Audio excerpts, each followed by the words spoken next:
حضور نبی کریم رؤوف الرحیم حضرت محمد صلی اللہ علیہ وآلہ وسلم کے نور انور کی پیدائش۔ حضرت جابر بن عبداللہ رضی اللہ تعالیٰ عنہ فرماتے ہیں کہ میں نے بارگاہ رسالت مآب صلی اللہ علیہ وآلہ وسلم میں عرض کیا، یا رسول اللہ صلی اللہ علیہ وآلہ وسلم، میرے ماں باپ آپ پر قربان ہوں، مجھ کو خبر دیجئے کہ سب سے پہلے اللہ تعالیٰ نے کون سی چیز پیدا کی؟ آپ صلی اللہ علیہ وآلہ وسلم نے ارشاد فرمایا، اے جابر، اللہ تعالیٰ نے تمام اشیاء سے پہلے تیرے نبی کا نور اپنے نور سے پیدا کیا، پھر وہ نور قدرت الہیہ سے جہاں اللہ تعالیٰ کو منظور ہوا سیر کرتا رہا، اور اس وقت نہ لوح تھی، نہ قلم تھا، نہ بہشت تھی، نہ دوزخ تھی، اور نہ فرشتہ تھا، اور نہ آسمان تھا، اور نہ زمین تھی، اور نہ سورج تھا، اور نہ چاند تھا، اور نہ جن تھا، اور نہ انسان تھا۔ پھر جب اللہ تعالیٰ نے مخلوق کو پیدا کرنا چاہا تو اس نور کے 4 حصے کیے، ایک حصے سے قلم پیدا کیا، اور دوسرے سے لوح، اور تیسرے سے عرش، اور آگے طویل حدیث ہے۔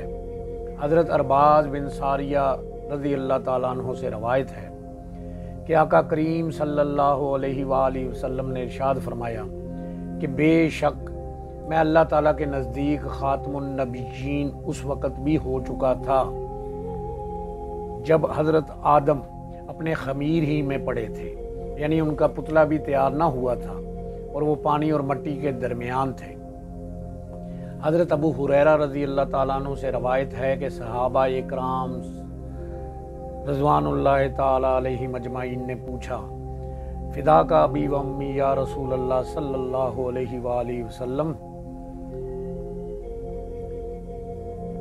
کے لیے اللہ پاک نبوت کس وقت ثابت ہو چکی تھی؟ آپ صلی اللہ علیہ وآلہ وسلم نے فرمایا، میں اس وقت بھی نبی تھا جس وقت آدم روح اور جسم کے درمیان میں تھے، یعنی ان کے تن میں جان بھی نہ آئی تھی۔ کسی نے کیا خوب کہا ہے، جو چاہا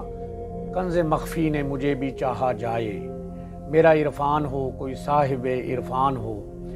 بس اسی کی چاہ نے تشکیل ہونا تھا، اٹل حکم کن تھا جسے تعمیل ہونا تھا، وہی نور محمد ہے حق نے جسے مقصود کن رکھا، وہی تخلیق اول ہے جسے وجہ وجود کل رکھا، وہی خلق اول ہے جس کے توسل سے اساس جہت و کونین و مکان و لا مکان ہے، وہ نور معتبر جس کے توسل سے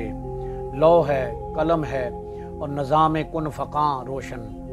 جس کے سامنے خدا نے وقت کو تخلیق فرمایا، اسی نور کے صدقے سب چاند سورج ستارے کہکشاں روشن، اسی نور کی برکت سے سب نوری ناری آبی خاکی حق نے کیے پیدا، اسی نور کی برکت سے